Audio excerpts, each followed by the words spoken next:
जिसने जान ली, जिसने वेद को शास्त्र को पढ़ा है, ध्यान करा है, स्मरण करा है, वो जिंदगी में पहचान गया कि शिव है।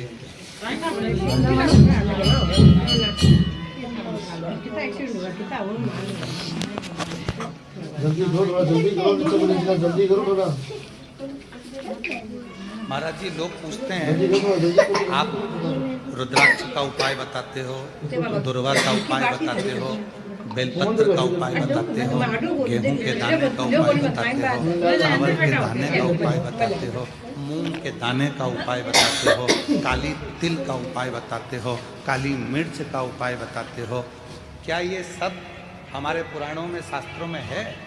महाराज जी मैं निवेदन करूंगा,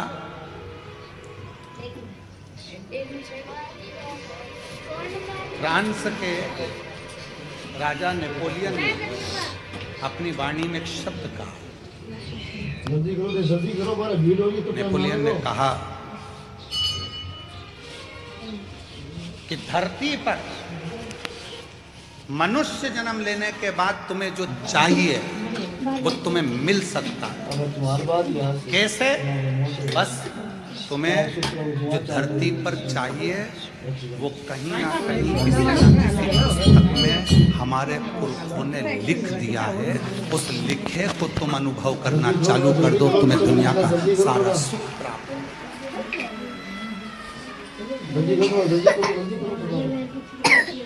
महाराज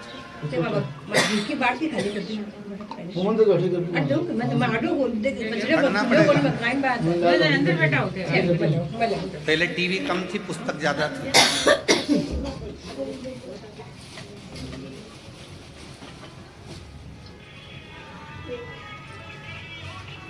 पहले टाकीज कम थे, लाइब्रेरी ज्यादा थी। पहले लैपटॉप कम थे, पुस्तकें ज्यादा थी। पढ़ना पढ़ो, जल्दी करो बड़ा भीड़ होगी तो टाइम ना लगो।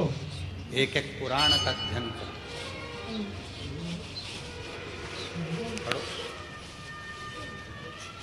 और जिस दिन तुमने पढ़ना चालू कर दिया, हम फिर कहेंगे गीता प्रेस गोरखपुर की सारी पुराणे अपने घर में लिया, प्रतिदिन एक एक पुराण का अध्ययन करा करो। कि शिवर वाला बाबा दुर्वा चढ़ाने का बोला है तो कहाँ से? नमः शिवाय ओम नमः शिवाय ओम नमः शिवाय ओम नमः शिवाय ओम नमः शिवाय ओम। कौन सी पुराण से बोल रहे हैं? नमः शिवाय ओम नमः शिवाय ओम नमः सब कुछ लिखा है हमारे वेद व्यास जी ने। पुराणों में ऐसी कोई चीज नहीं है जो पुराणों में या शास्त्रों में वर्णन नहीं है। 18 पुराण 6 शास्त्र हमें जो दिए गए हैं, 4 वेद जो हमको दिए गए हैं, अच्छे अच्छे विद्वानों ने अपनी अपनी पुस्तकों में बहुत कुछ हमको दिया है। हम उनको छोड़कर उसके बाद भी हम अपना सनातन धर्म छोड़कर दूसरे धर्म की पुस्तकों की बड़ाई करें तो चुल्लू भर पानी में डूब मरो।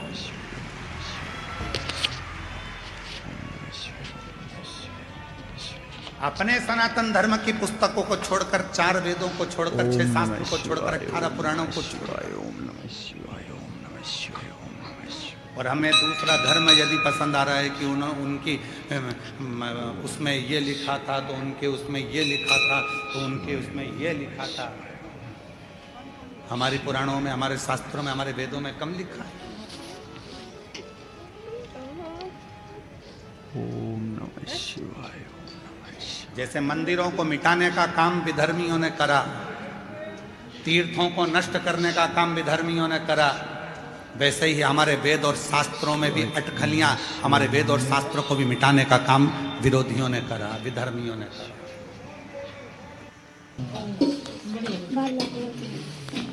पढ़ता नहीं है व्यक्ति, बस कह देता शिवर वाले महाराज जी ने कहा था ये करा वो करा। शिवर वाले महाराज जी ने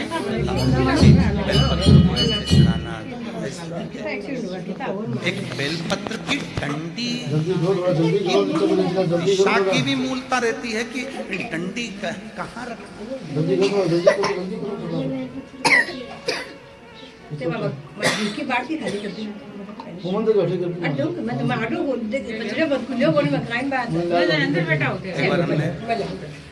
हमारे सुपुत्र चिरंजीवी पंडित राघव मिश्रा जी से कहा कि हमने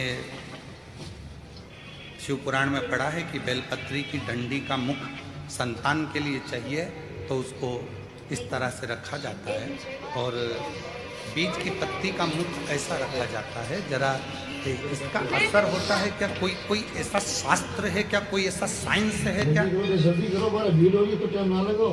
तो हमने कहा तुम्हारे गूगल में सर्च करो, क्या वो साइंस है? तो पंडित राघव मिश्रा जी ने उसको निकाला, और अब तुम्हारी बात यार उसको निकाल कर वो हमको बता रहे थे। आप सोच रहे हो दुआ चाहते हो राघव का है? हाँ।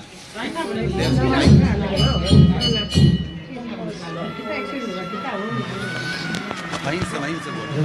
जल्दी करो, नीचे को निकला, जल्दी करो थोड़ा। कि तितली उड़ती है, उसके पंख किस दिशा में जा रहे हैं उसका भी असर संसार के लोगों पर पड़ता है। तो एक बेलपत्र की डंडी का भी असर पड़ता है। ये कौन कह रहा है? ये रिसर्च सेंटर कह रहा है, ये साइंस कह रहा है। प्रदीप मिश्रा को बाद में बोला है।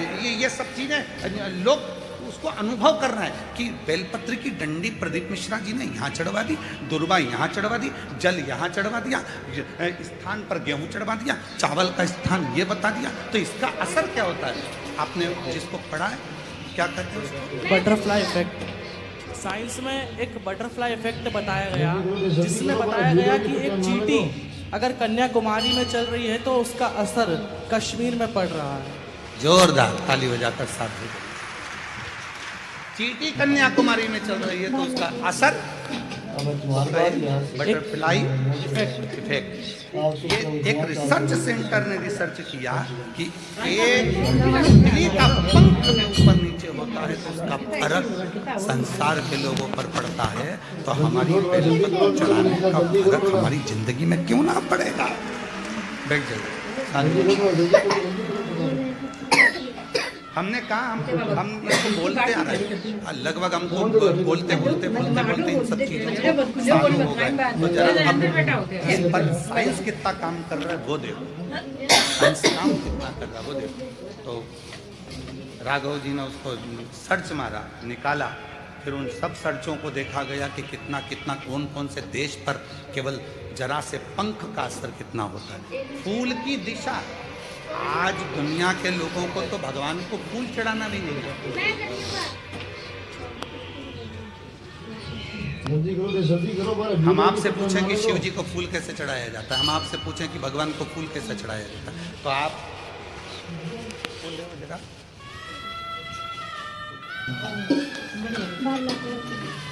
अब तुम्हारी बात यार आप सोच रहे हो दुआ चाहते हो। आप और हम फूल कैसे चढ़ाते हैं?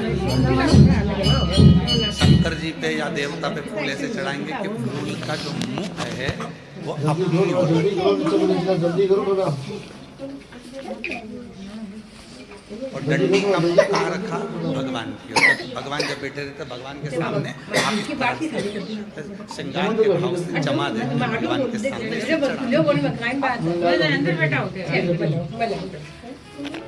भगवान है जहाँ फूल चढ़ा रहे हो, मुख उधर और भगवान बैठे इधर।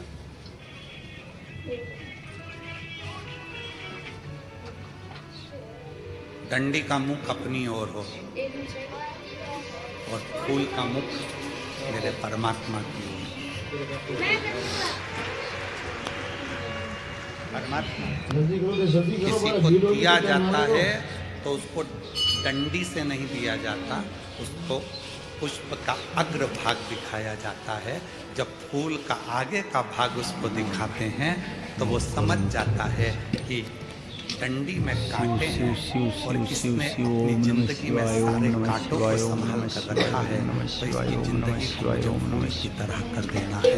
ओम नमः शिवाय, ओम नमः शिवाय, ओम नमः शिवाय, ओम नमः शिवाय, ओम नमः शिवाय। समझता है। अब हम परमात्मा को रिझा रहे हैं, रोज मंदिर जा रहे हैं, भोलेनाथ जी कृपा करना, भोलेनाथ जी दया करना, भोलेनाथ जी मैं तेरी शरण में हूँ, शिव जी कृपा करना, संतोषी माता कृपा करना, राम जी कृपा करना, गणेश जी कृपा करना, भवानी कृपा करना। सबने भगवान के सामने फूलों को जमा दिया, श्रृंगार कर दिया, पर फूल का मुख परमात्मा की ओर नहीं करा।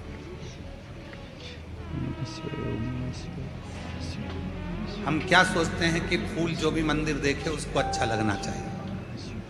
उसको ये नहीं देखा कि भगवान को अच्छा लगा कि नहीं लगा, अपने को अच्छा लगना चाहिए। और फल हमें मिला ना, पूरी जिंदगी हो। 3 चावल के दाने का महत्व हमने पहले कहा था। एक रात्रि को 9:15 पर करने वाला उपाय हमने पहले कहा था। आज दुनिया के लोग वो रात्रि के 9:15 वाला जब उपाय करते हैं तो उनको उसका फल क्यों मिलता। एक पत्र आया, अभी हम पत्र ज़्यादा पढ़े नहीं क्योंकि थोड़ा समय ज़्यादा हो गया था। 2 पत्र पढ़े हैं, अभी पढ़ेंगे जब बीच में कई भजन वजन आएगा उसमें हम पढ़ लेंगे। हमारा चिकित्सा विभाग कहता है दूध पीना है तो दूध को पीने के लिए खड़े होकर पिया जाता है और पानी को पीना है तो बैठ कर पिया जाता है, शरीर के लिए। उसी तरह शिव को जल चढ़ाने का भी तरीका होता है तो शंकर को पुष्प चढ़ाने का भी तरीका होता है। तो शंकर को चावल का दाना शिवाय, ओम नमः शिवाय, ओम नमः शिवाय। ये दुनिया के लोग कितना विरोध करना इनको करें, पर उस विरोध का हल जब निकलेगा जब आप खुद अपनी पुराणों में अध्ययन करोगे। किसी और वाले महाराज ने बोला तो बोला कहाँ से, उसका अध्ययन करो, उसको पढ़ो। जैसे नेपोलियन, फ्रांस के राजा नेपोलियन ने कहा कि हमारे बुजुर्गों ने, हमारे गए हुए उन संतों ने अपनी पुस्तकों में सब कुछ लिख दिया, बस उसको तुम जितना अपने शरीर पर उतारोगे उतना तुम्हारा वैभव बढ़ते चले जाएगा। आप उतारो तो सही। हम केवल मोबाइल तक रह गए, हम केवल लैपटॉप तक रह गए, हम केवल टीवी तक रह गए, पर हम पुस्तकों को छोड़ दिए, हमने पढ़ना छोड़ दिया, हमने अध्ययन करना छोड़ दिया।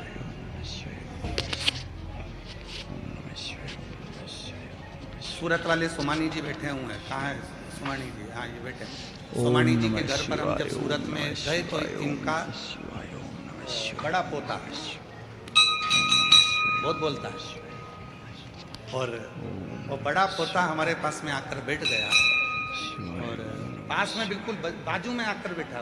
उसका फोटो भी हम कल आपको होगा तो दिखाएंगे। बिल्कुल बाजू में आकर बैठा और बाजू में आकर बैठकर पत्र चढ़ाने तरीका होता है, पुष्प चढ़ाने का तरीका होता है, जल चढ़ाने का तरीका होता है, भगवत भजन का। शिवाय, नमः शिवाय, नमः शिवाय, नमः शिवाय, नमः शिवाय। सारे तीर्थों में जाइए, हम मना नहीं करेंगे, वहां तुमको जैसा करना है वैसा करो, पर कुबरेश्वर धाम की धरा पर आओ तो 5 छोटे छोटे कंकर बीनकर उसकी आराधना साधना कर 108 बार श्री शिवाय, ओम नमः शिवाय, ओम नमः शिवाय, ओम नमः शिवाय, ओम नमः शिवाय। एक कंकर को अपने साथ ले जाओ, 4 कंकर झोली पसार कर प्रणाम कर कर उसको विनय करो कि बाबा तुम्हें मेरे साथ चलना है। बेटी बहुत दुखी है, उसके दुख को तुम्हें कृपा। मानिन देखी। ओम नमः शिवाय, ओम नमः शिवाय। धनिया बाई की कथा का स्मरण करिएगा। गीता प्रेस गोरखपुर के कल्याण अंक का धनिया बाई का एक प्रसंग है। एक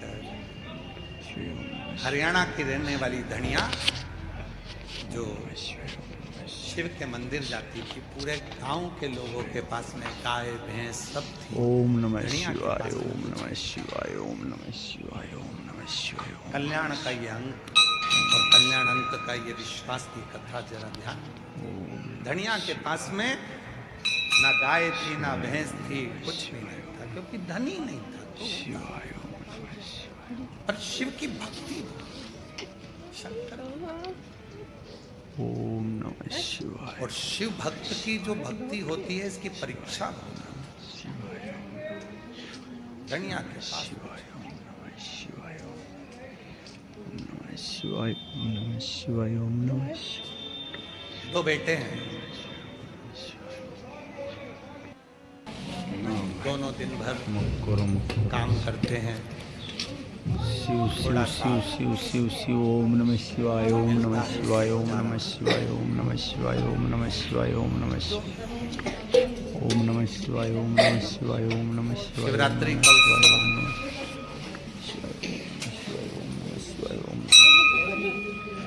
मंदिर के अंदर सारे मंदिर वालों ने निर्णय ले लिया कि कल बाबा को सवा कुंटल दूध चढ़ाया जाएगा और दूध लाना जरूरी है। अगर दूध लेकर नहीं आए तो कल हम तुम्हें बाबा के दर्शन भी नहीं कराएंगे और अंदर भी नहीं करेंगे। जो दूध लेकर आएगा वो आगे बैठेगा, जो दूध लेकर आएगा वो आगे, नहीं तो अंदर नहीं आएगा। दूध लाइए तो अंदर आइए। आज मंदिर नहीं, बेटों ने पूछा माँ तू मंदिर नहीं गई? ओम नमः शिवाय क्यों? ओम नमः शिवाय ओम नमः शिवाय। घर में दूध नहीं है, ओम नमः शिवाय। तो दूध नहीं है तो दूध से मंदिर का क्या मतलब? आज तो शिवरात्रि है, तुझे तो मंदिर जाना चाहिए। दूध शिवाय ओम तो दूध से क्या नहीं, वो मंदिर में सब ने बात करी कि कल मंदिर में जल वही चढ़ाएगा या मंदिर में वही आएगा जिसके पास में दूध हो और वो दूध लेकर ओम नमः शिवाय ओम नमः शिवाय। वो दूध लेकर शिवाय ओम नमः शिवाय बेटे गए नमः शिवाय। सेठ जी के यहाँ जाकर कहा मैं तुम्हारे यहाँ झाड़ू लगाता हूँ, थोड़ा सा शिवाय ओम नमः दूध मिल शिवाय जाता ओम तो नमः मेरी माँ मंदिर चली जाती। सेठ जी कहने लगे तेरा बाप रख के गया, तेरा बाप रख कर गया है क्या दूध? रत्ती भरना। शिव शिव शिव शिव शिव शिव ओम नमः शिवाय ओम नमः शिवाय ओम नमः शिवाय ओम नमः शिवाय ओम नमः शिवाय ओम नमः मेरी माँ शिवाय मंदिर चली। ओम नमः शिवाय ओम काम कर। नमः शिवाय ओम नमः शिवाय ओम नमः भीख मंगना है तो बाहर जा, यहाँ काम करता है ना, बस रोटी मिलती है ना, बस शिवाय ओम चल काम कर। मेरा बेटा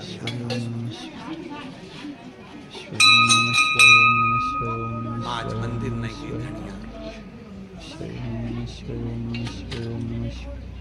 पूरा बनिन देखी। ओम नमः मंदिर शिवाय में ओम भीड़ नमः लगी शिवाय है और धनिया नहीं आई है। शिवाय ओम नमः शिवाय जितनी बेचैनी धनिया को शिव से मिलने की थी उतनी बेचैनी मेरे कैलाश अधिपति शंकर को धनिया से मिलने की थी, उतनी वो लाइन फिर स्मरण में लाई है, तुझसे मिल